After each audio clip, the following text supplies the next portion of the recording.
So hello बच्चों, कैसे हैं आप सब। तो आज की जो प्रॉब्लम है वो एच सी वर्मा की सॉल्व प्रॉब्लम में से है। तो क्वेश्चन कह रहा है a vector has component along X axis and equal to 25 units and along Y axis equal to 60 units.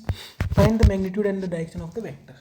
तो ये जो हमें क्वेश्चन में दे रखा है, ये जो 25 यूनिट है और ये जो 60 यूनिट है, तो वेक्टर है किसके अलोंग है, एक एक्स के अलोंग है, दूसरा वाई के अलोंग है।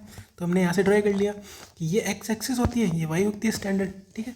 एक्स के लॉन्ग 25 यूनिट्स और वाई के लॉन्ग 60 यूनिट्स। अब ये यूनिट्स क्या है, इनका मैग्नीट्यूड गिवन है। ये कि दो वेक्टर्स है, ठीक है। इस वेक्टर को मैं ए बोल देता हूँ और इस वेक्टर को मैं बी बोल देता हूँ, ठीक है। तो ए का यूनिट 25 है, बी के 60 यूनिट्स हैं, एक एक्स के लॉन्ग एक वाई के लॉन्ग और दोनों का एंगल कितना है 90 डिग्री।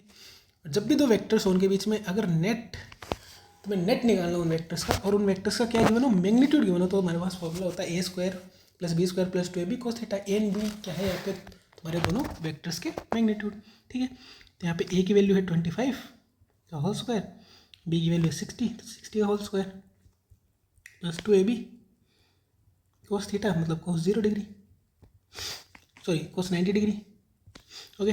थीटा की वैल्यू 90 डिग्री है। थीटा क्या होता है, angle between A and B. Theta क्या है यहाँ पे, angle between A and B कितना है वो 90 डिग्री। ऐसे जो नेट वेक्टर आएगा वो कितना आएगा, वो आएगा 25 मतलब 625, 60 का 3600 और cos 90 वैल्यू होती है 0, तो ये वैल्यू होगी 0। ऑल गुड, ठीक है।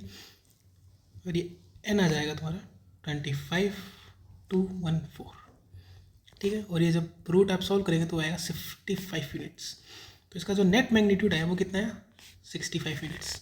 दूसरा इसमें इंपॉर्टेंट हमें दे रखा है the direction of the vector. अब देखो बहुत से बच्चों को दिक्कत होती है डायरेक्शन निकालने में कि जो नेट इसका जो रिजल्टेंट आया है, ठीक है, उसका एंगल एक्स से कितना होता है, वाई से कितना होता है, बड़ी दिक्कत आती है। चलो आज आपकी दिक्कत सॉल्व करते हैं। देखिए अब देखिए मेरा जो एक्स के लॉन्ग था कितना था 25 यूनिट्स, तो मैंने 25 लिख लिया। वाई के लॉन्ग कितना था 60 यूनिट, 60 यूनिट। और इनका रिजल्टेंट किस तरफ आया, सर इस तरफ आया, ठीक है। कितना है ये, सर 65 आया। ऑल गुड, ठीक है। अब देखिए जो ये रिजल्टेंट है, तो ये मान लीजिए ये एक्स है, ये वाई है। ये एक्स के साथ एंगल बना रहा है थीटा 1, ठीक है। और वाई के साथ जो एंगल बना रहा है, वाई के साथ वो बना रहा है मान लीजिए थीटा 2। अब कोई पूछे कि angle of the resultant vector with theta 1, ठीक है। तो आपको क्या करना है, कोई फॉर्मूला याद रखने की जरूरत नहीं है, आप एक ट्रायंगल बना लीजिए, ठीक है। जैसे आप एक कॉन्सेप्ट समझते हैं कि जैसे अगर ये वेक्टर है, ठीक है, तो आप इसको क्या कर सकते हैं, इसको शिफ्ट कर सकते हैं इस तरीके से ऊपर नीचे, ठीक है। बट आप इसको कभी भी रोटेट नहीं कर सकते, रोटेशन अलाउड नहीं है। क्या नहीं अलाउड है आपका, रोटेशन अलाउड नहीं है, ठीक है। तो यहाँ से मैंने क्या किया है, ये जो मेरा वाई है मैंने यहाँ पे ड्रॉ कर लिया, जो मेरा वाई है यहाँ पे मैंने यहाँ पे ड्रॉ कर लिया, ठीक है। ये मैंने वाई यहाँ पे मेरा ड्रॉ कर लिया, ठीक है। मतलब वहाँ से उठा के सीधा यहाँ पे लेके आ गया। और इसका यूनिट कितनी है 60। क्या अभी मेरा एक ट्रायंगल बन गया, आपको दिख रहा है। इस ट्रायंगल को मैं बाहर निकाल लेता हूँ, ये ट्रायंगल मेरा बाहर आ गया, ठीक है।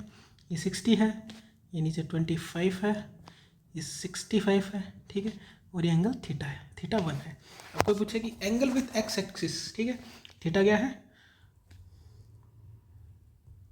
Angle of resultant with X axis. अब इसका एक फॉर्मूला सुना होगा आपने, X equal to A tan theta upon A plus B sine theta cos theta. कोई याद रखने की जरूरत नहीं है तुम्हें। थीटा 1 निकालना, क्या लगाओ 10 लगा दो, 10 थीटा 1। 10 क्या होता है, परपेंडिकुलर 60 अपॉन बेस कितना है 25, ये आ गया थीटा 1। सिमिलर अगर तुम्हें थीटा 2 निकालना है तो तुम ये जो 25 है वो यहाँ पे शिफ्ट कर सकते हो, ठीक है। ये आपका 25 हो गया। अब मगर इस एंगल की, इस ट्रायंगल की बात करूँ, इसको बाहर निकाल लो, इस लो तो बाहर निकल गया।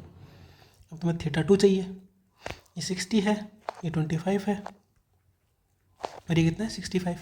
तुम यहाँ लगा दो 10 थीटा 2 किसके इक्वल होता है, परपेंडिकुलर हाइपोटेन्यूस। परपेंडिकुलर कितना हो गया थीटा 2 के अकॉर्डिंग, इसके सामने वाली डिस्टेंस 25 अपॉन बेस कितना है 60। ये लो, ये तुम्हारा थीटा 2 आ गया, ठीक है। कोई फॉर्मूला याद रखने की जरूरत नहीं है। तो आई बच्चों आपको ये वीडियो अच्छी लगी होगी, ठीक। अगर आपको अच्छी लगी तो लाइक कीजिए, सब्सक्राइब कीजिए। मैं ऐसी वीडियोज़, ये मैंने सीरीज़ शुरू की है एच.सी. वर्मा की सॉल्यूशंस की। मैं ऐसी ही सीरीज चलाता रहूँगा और कुछ आपको ऐसे ही ट्रिक्स बताता रहूँगा जिसमें आपको फॉर्मूले की जरूरत नहीं होगी। आप अपने आप से बेसिक लॉजिक का यूज़ करके आप इन क्वेश्चंस को सॉल्व कर सकते हैं। Thank you.